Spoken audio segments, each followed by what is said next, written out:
Six-figure speaker podcast. We have an incredible guest here today. We've got Kevin Special K Daley on the line, and I don't think I've ever been more excited for a conversation. So, if you guys haven't heard of Kevin, I'm going to have him introduce himself. Kevin, how are you doing today? Thank you so much for coming on the show. I'm doing fantastic, and thank you so much for having me. So you want me to introduce myself?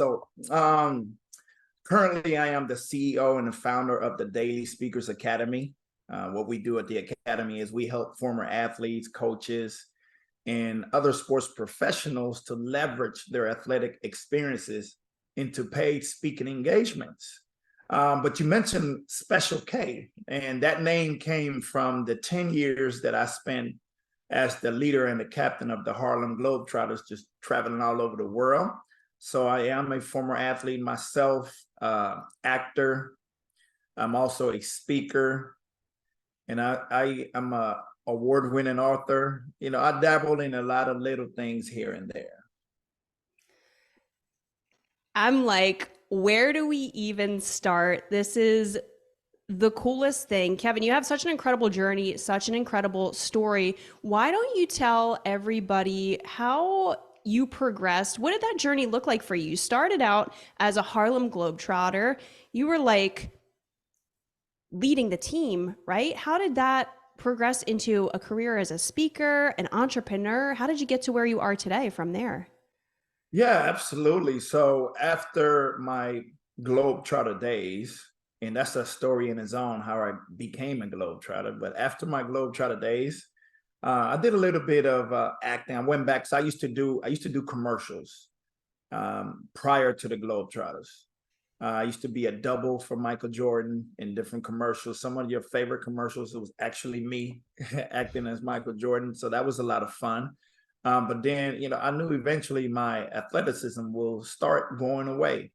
And I didn't want it to be at somebody else's time. I wanted it to be when I wanted it to be. So I decided to walk away when I still had some time to play. But I said, this is the right time.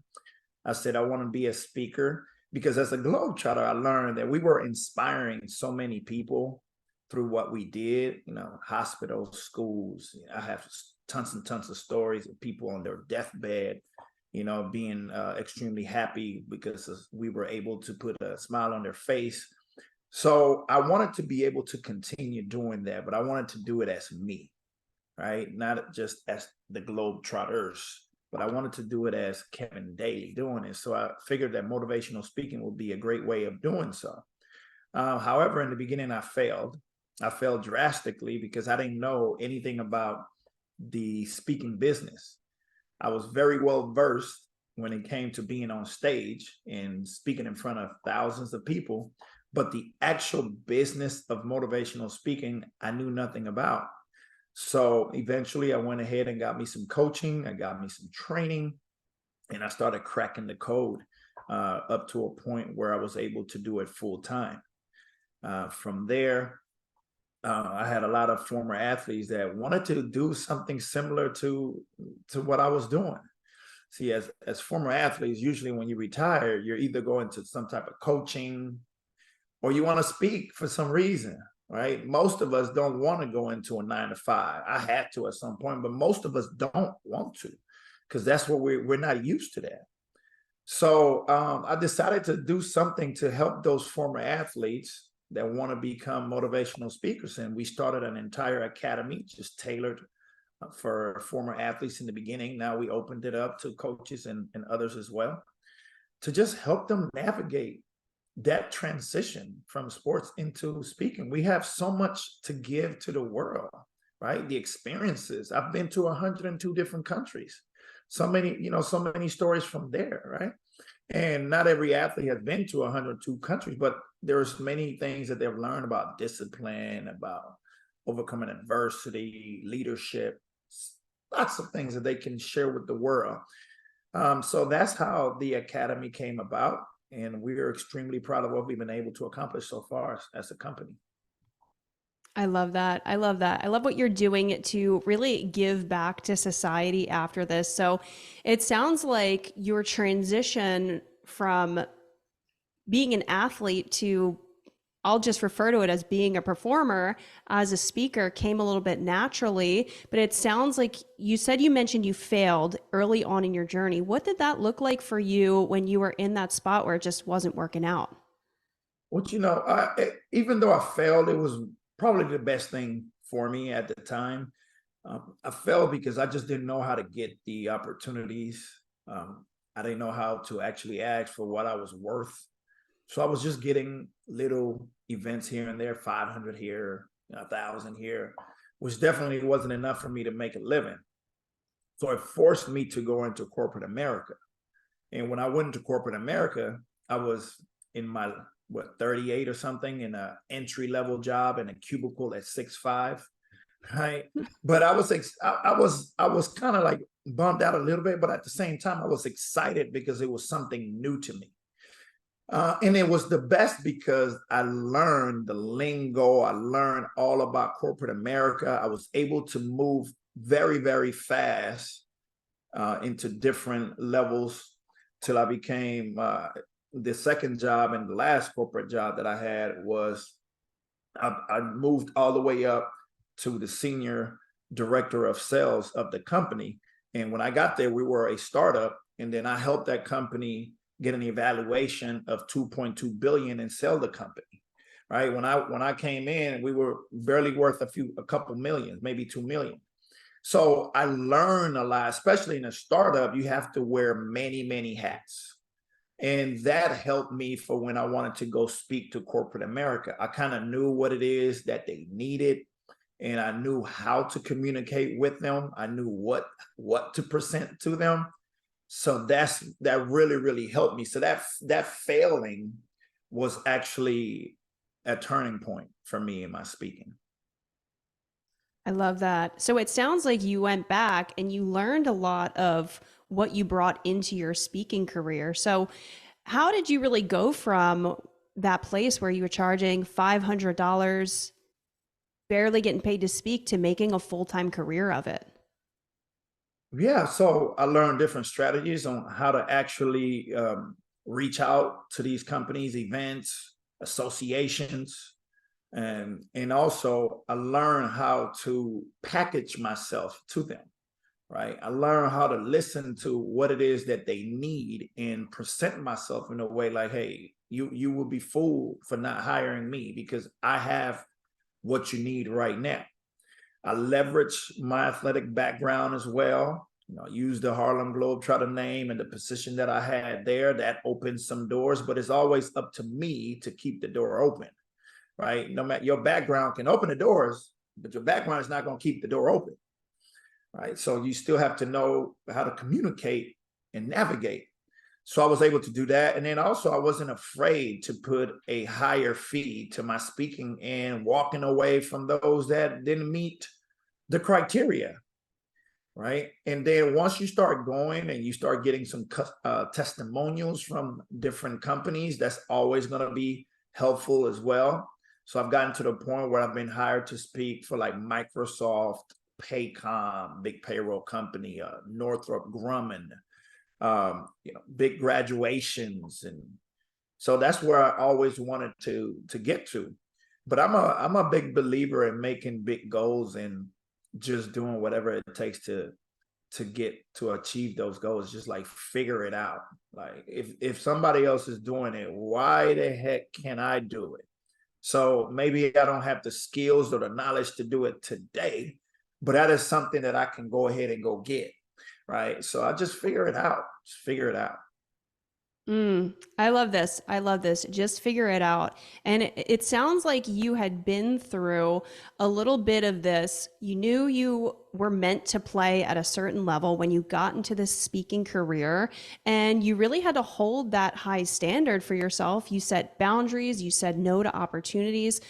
What would you say to maybe one of our listeners who is in a position like that now? Maybe they know they're meant to be playing on a bigger level and they're really afraid to set that boundary of Maybe you know you want to get paid a certain price point or have a specific type of client, but there is this wobble energy that can come when you're really setting these higher standards in your business. Absolutely. I mean, in the beginning, you may be compelled to just take anything because you just want to make some money, right? And I get it. I understand because you need that. However, even though some of these opportunities that you're not getting paid exactly what it is that you feel that you deserve, you can still get other things from those opportunities. It may not be money, but you can probably get you some good quality video, can get you some video testimonials. You can, there's things. I created a document because especially as athletes, right? I know you have a wider audience than athletes, but let's say just speakers in general. When friends and people that know that you speak, they always want you to come in and speak for free all the time. So we have a document that is called "Speak for Free but Not for Nothing," right? And it's something that if you want to share with your people, I'll share it. Well, we have 11 things that you can get out of a speaking engagement that is for free, right? But it's going to benefit you in the end. So in the beginning, when you're in that position, go ahead and take those, but also try to get more out of those.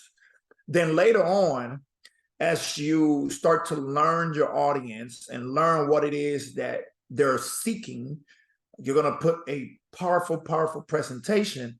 And then what you want to do is you want to make sure that you base your fees on the value that you're delivering and not on your speaking experience. So if you're delivering $1 million worth of value to an organization, but you've only been speaking for a year, I don't care about that year. You should get paid on that $1 million worth of value that you're delivering. And guess what? If it's really that valuable, when you go in there and say, I need $10,000 for this, they're going to do it in a heartbeat, right? So you have to show them what your value is to that organization, and then you can basically name your price. Mm, I love this. And that is the way I really love to look at sales. It's how do we position what we have to be more valuable than the money in the other person's pocket? And it sounds like that's exactly what you're doing with your speaking engagements. Correct. That is the good way of putting it. I love this. I love this. Now, I would consider I'm a different type of athlete.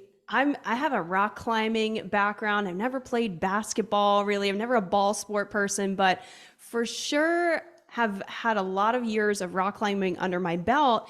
And I would love to dive into coming from this background as a professional athlete. How have you seen the discipline, the practice, the way you had to show up in your athleticism? How has that translated to entrepreneurship? Because I feel like this is a spot, especially when people get into the world of entrepreneurship, Yeah. maybe they're not used to showing up for themselves like they were in a job or a previous career or even a sport like that. Absolutely. And by the way, we work with athletes, not only professional athletes. So we work with collegiate, former collegiate athletes, whatever. But this is the thing about athletes, right? We are conditioned in some type of way. We're used to routines, right? We're used to some level of discipline. We're used to leadership. Sometimes, the leadership that you have in front of you may be good or bad. You may have a good coach that was a great leader, or bad coach but regardless, you're still used to some type of leadership, right? When you go into becoming an entrepreneur, one of the toughest things to do is to stay disciplined, right? Because you don't have that person behind you telling you, hey, you need to do this or you're going to be fired, or if you don't do this, you're not going to get your check. However, athletes, we also know how to self-motivate. We know how to go out there and do what it is that we need to do to get the job done, right? Now, on the flip side, there is an area where athletes sometimes struggle once they become an entrepreneur, and that would be not having somebody telling you exactly what to do, right? As an athlete, especially when you're in college, as a college athlete, your schedule is all mapped out. At 5 o'clock, you go do weights. At whatever this time, you go to practice. Then you have class. Then you have tutoring. Then we have practice again. And then, everything is already mapped out for you, even as a professional. Here's your itinerary. You're leaving at 9 a.m. The game is at this time. Be at the gym at 12. We're having dinner at this time. You have an appearance here at this. Everything is already done for you. And as an entrepreneur, you have to do that for yourself. So sometimes athletes may struggle with that part of things. But I think one thing that helps us is we like to win. I used to play for trophies, right? Now it's a different game. But I like to win. I hate losing more than I like to win. So I'm going to do everything that I can do to not lose, which will eventually turn into a win, right? So we have attributes that are definitely transferable into entrepreneurship and even into the 9 to 5 conventional traditional work. Yeah, I resonate with that. And I know when I went full-time entrepreneurship, that was the biggest thing that I struggled with in the beginning was creating that discipline in my day. Once that structure was removed and it was just me, I was like, what do I even do? What do Yes. I even do here? Do you have any tips for anybody who is looking to build more discipline in their environment, even if they're not coming from a professional athlete background? Absolutely. I think what helps me is having a calendar and writing the things down on what I'm about to do with a specific time. See, if you say, hey, tomorrow I'm going to do this, right? But you don't have a time set for it, you can keep pushing and pushing and pushing, and you get to a point, oh, I'm a little bit too tired. I'll do it the next day. But once you have it on your calendar, and let's say at 2 p.m. on your calendar, you have to do whatever that task is. As 2 p.m. starts approaching, that's in the back of your mind. And if you hit 2 and you're supposed to be doing it, you're going to be getting guilty in some type of way because you're saying, man, I'm supposed to be doing this and I'm not doing this.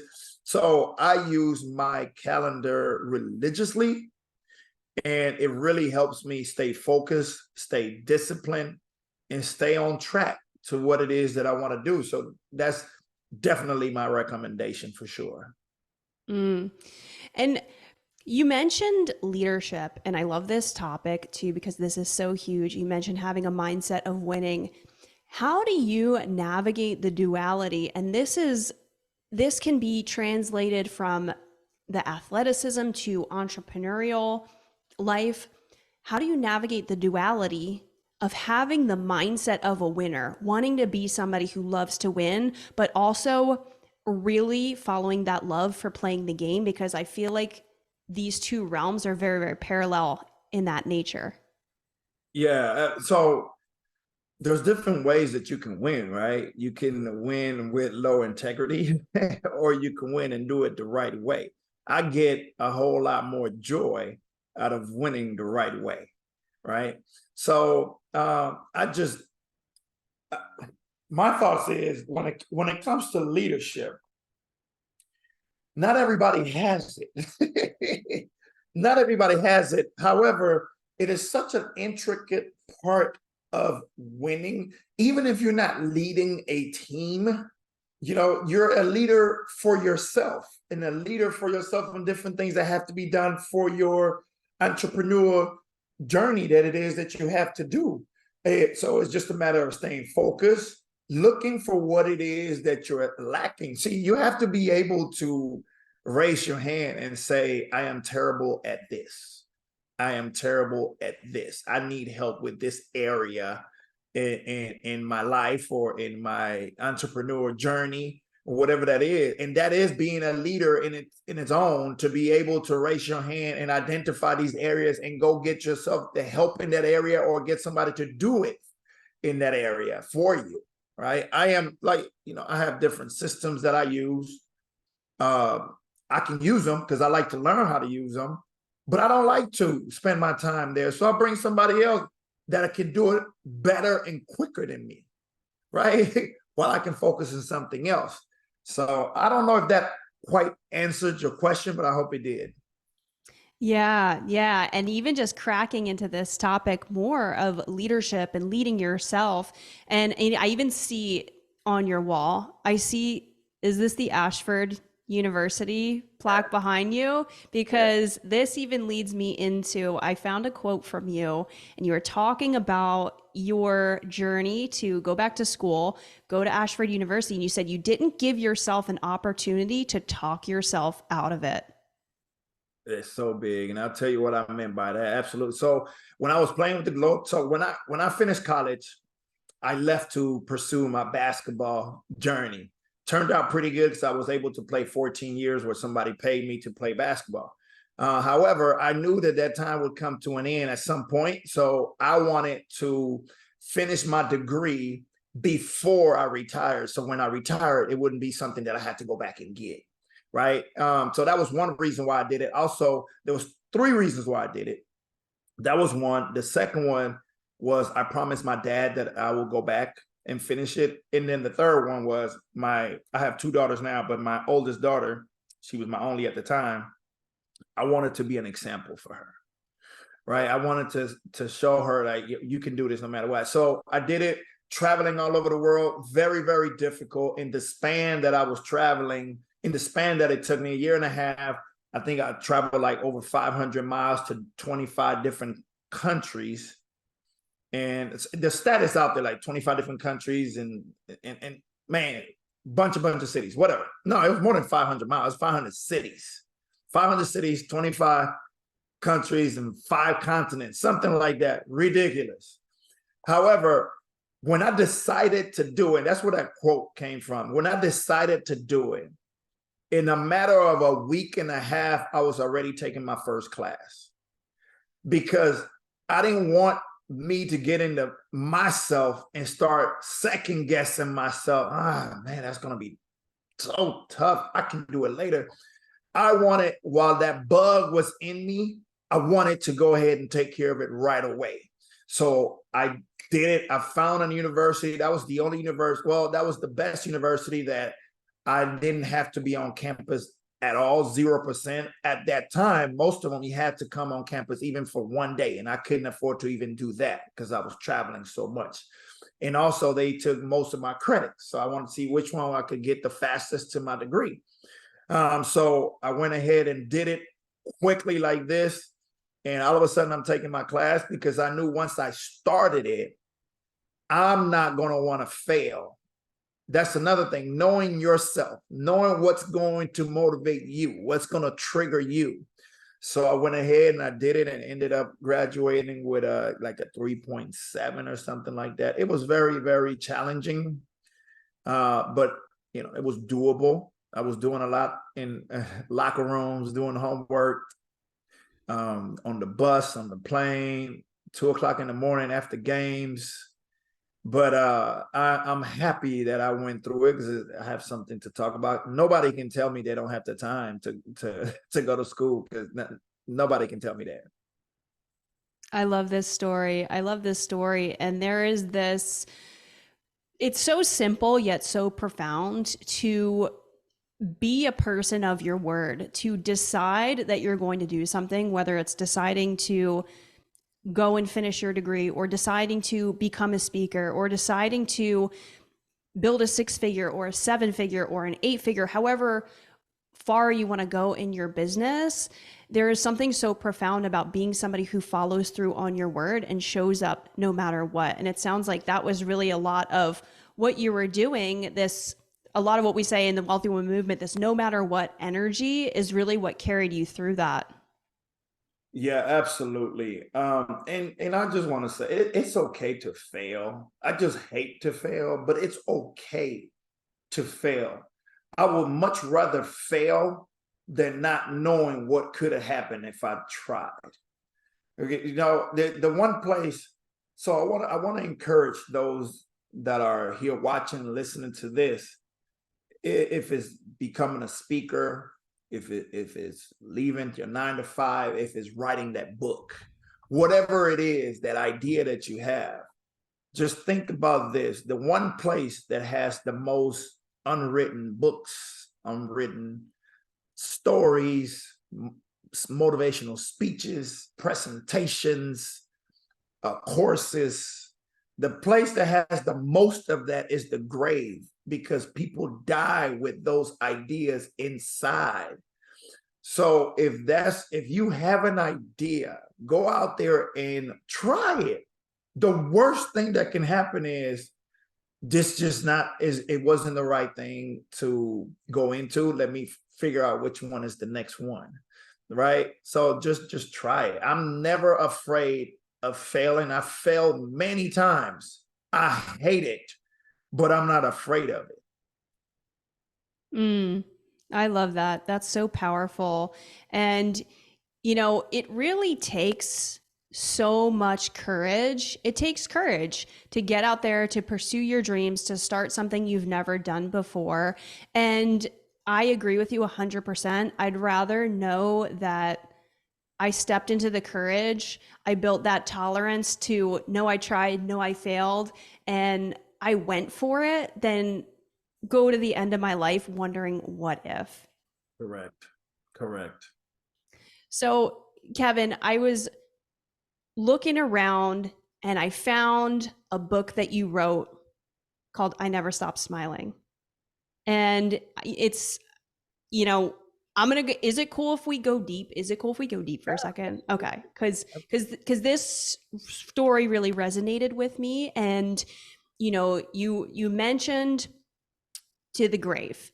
And I know personally, what really jump started and triggered my entrepreneurial career was when I lost my mother in 2020.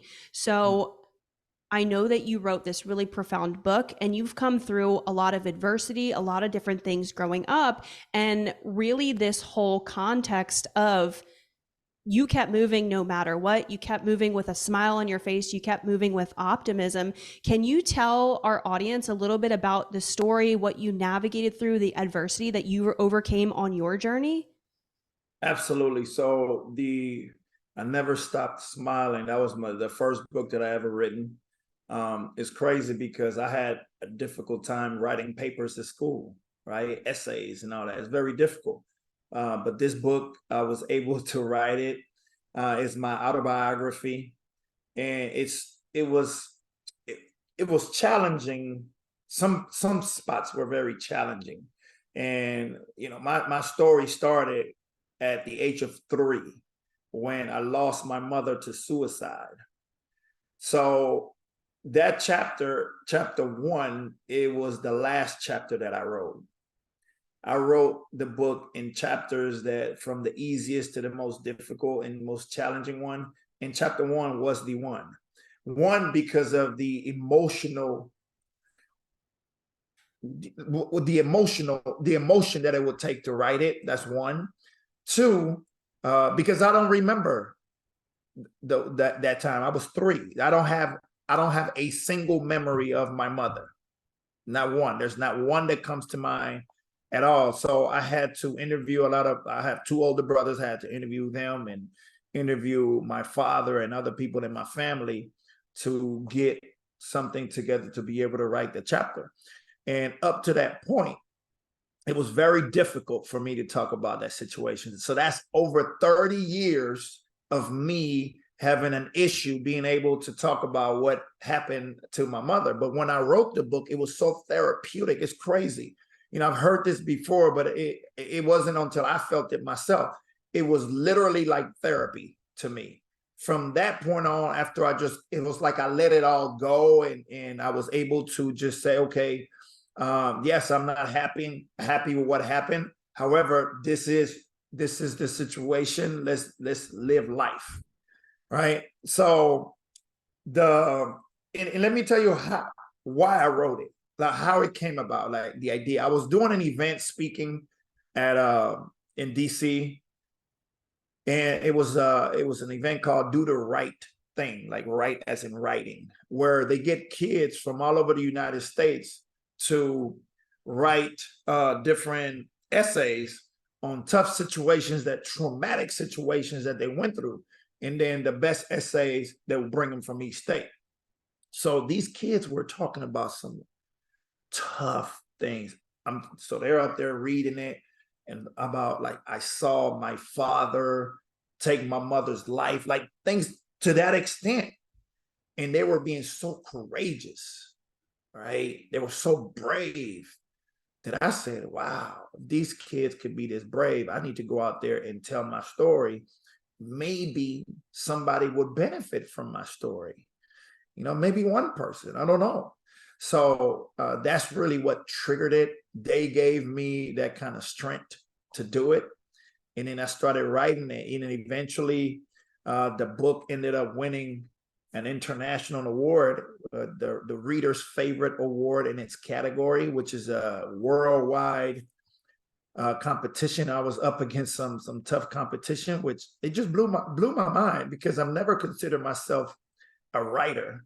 You know, anybody can be an author, but I never considered myself a writer. And yeah, I just finished my latest book, which will probably be released next month. It's called From Athlete to Superstar Speaker.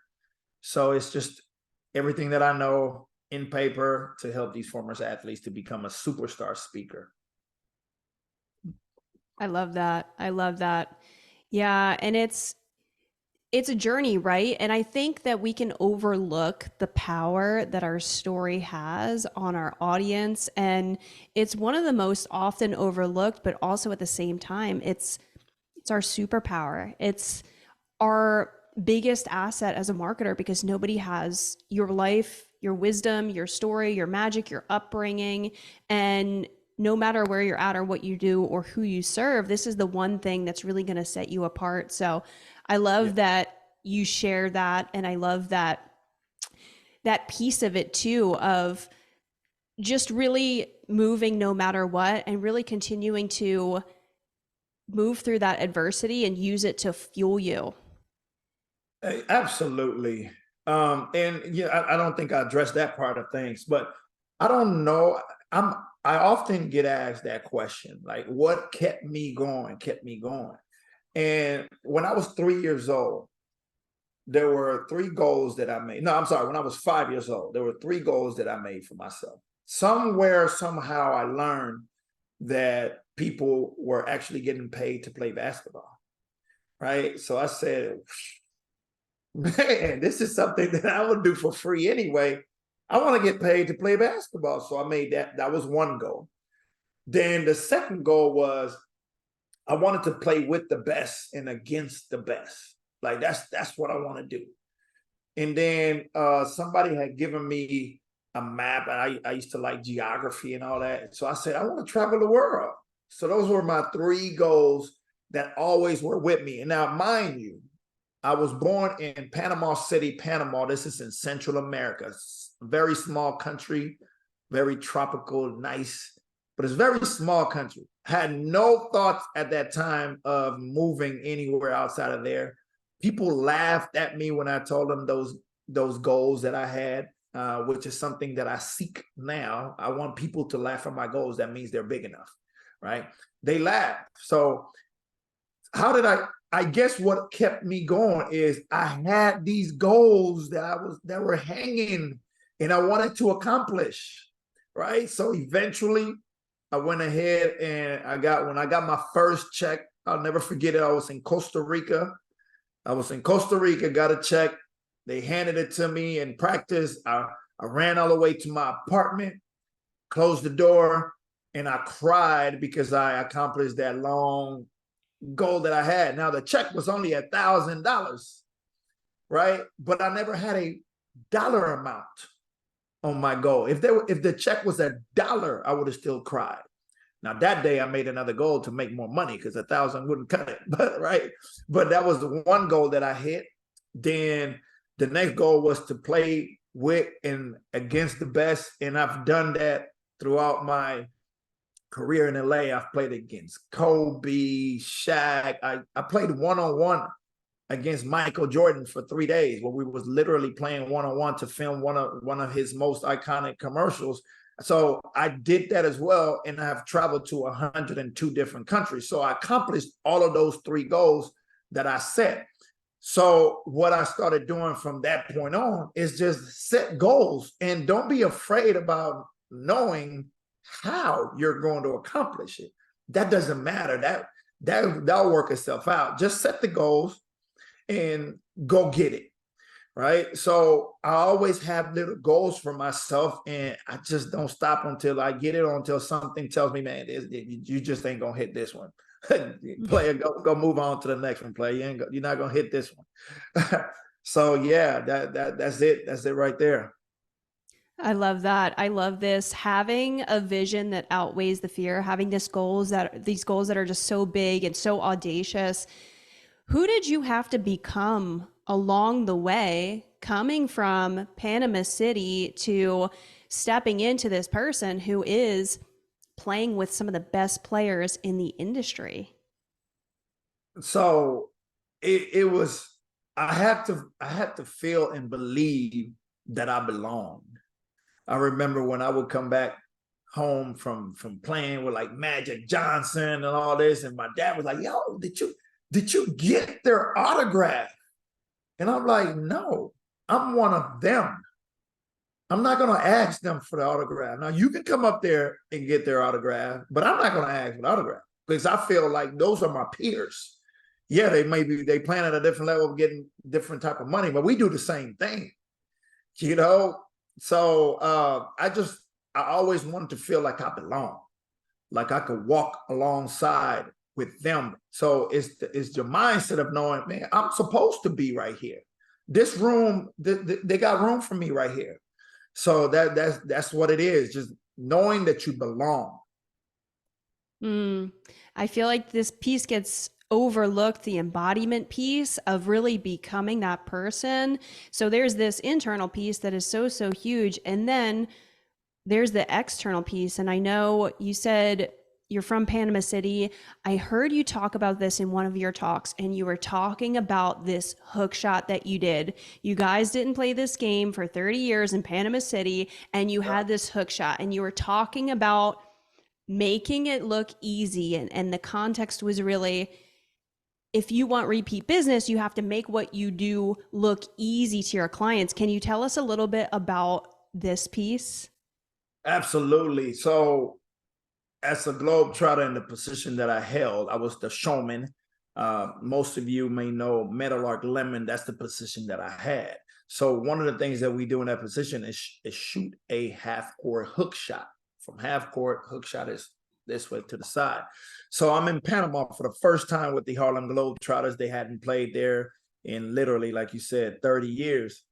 And there's 10,000 people in the arena, and I'm walking up a half court, and there's family, people from my neighborhood. I mean, my whole neighborhood was there, people from school, people from the government, like the president. All these people are at the game. So it's a lot of pressure. But I was okay because I've practiced it so many times, right? And the only difference is that these people are here watching me, but it's the same ball, the same distance, the same court, right? So I just walked up and I hit it. They went crazy. It was ridiculous. But what the way that I mention it, when it comes to in the business world, is that your clients, they want to feel like this is your expertise, this is what you do, and it does come easy to you, right? So you have to show them that, right? But in order to be able to show that, you have to work on your craft. You have to put in the time. You have to do the research, whatever it takes for you to become that expert. So yes, when you're talking about it, it just comes off like it's so easy, because this just what I do. This is my field right here. And going back to the book, see, the reasons why I continue to write books, because I have another leadership book the reason why I continue to write books is because it's usually on a topic that I want people to see that I'm an expert in. And what a book does is it makes you an expert, even if you are or not. It makes you, it gives the perception that you're an expert in that field. Now, most people may be, but if you are or not, that's how you represent yourself. Hey, he or she wrote a book on it. They must know what they're talking about. They wrote a book on it. So as a speaker, now when people are hiring, they don't want to just hire a speaker. They prefer to hire an expert who can speak. So if you have a book, what else tells them, what can tell them more than that you are an expert in that topic? So my advice is, write your book, write an ebook, write a guide, write a formula, write a infographic, something that says that you know what you're talking about because you put this together. So with the leadership, going back to leadership, the leadership book, I wrote a leadership book. I created a leadership formula, and I created a leadership workbook to go with the book. And the formula goes back to my brand, Smiles, right? So it's the Smiles leadership formula: synergize, motivate, impact, lead, empower, and smile. So if you have all these attributes that I mentioned, you're going to be a fantastic leader. So anybody listening to this or watching this in your field, you can come up with some type of acronym. When I came up with that one, I didn't have AI. Today we have AI to help you, right? You can probably come up with one like this in 2 minutes. So create something to separate you, own something, right? That is your thing right there. I love that. I love that. This is such a huge, we could have a whole nother conversation just about being a speaker or writing the book to just give you that instant credibility, that instant authority.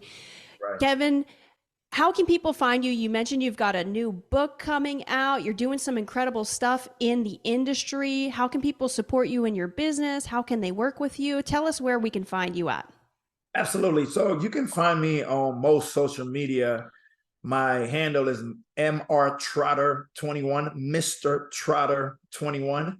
Or you can also send me an email, hello@DaleySpeakersAcademy.com, Daley, Daley, academy.com. But yeah, we also have a Facebook group for anybody that is a former athlete, a coach, or a sports professional.